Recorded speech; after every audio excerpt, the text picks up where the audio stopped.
Очищение кожи до скрипа. Полезно ли это? Чем мы сильнее кожу обезжириваем, тем больше вырабатывается кожного сала. Поэтому кожу нужно очищать свою деликатно.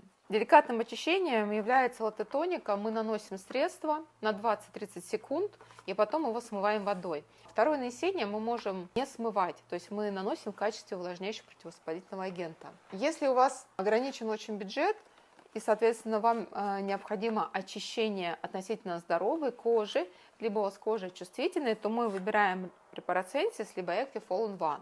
В чем их разница?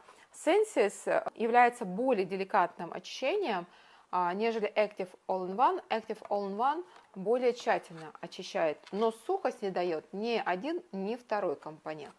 Если есть гнойные элементы, то мы 2-3 раза в неделю можем подключить с вами сульфур. Нанесли и сразу смыли.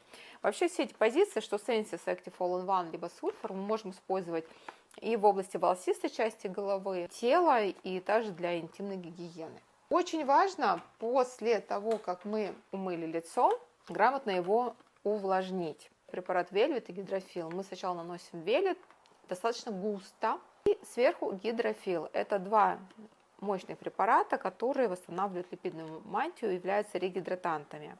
Перед применением Velvet великолепно распылить Fresh. Он обладает противовоспалительным и десенсибилизирующими свойствами. Его можно распылять в области ушей, линии роста волос, то есть в области, где есть сиборейные зоны, Т-зона, и не смываем. Можем его использовать, распылять на диск влажный. Это тот минимум, который может каждый себе позволить и который даст вам хороший результат.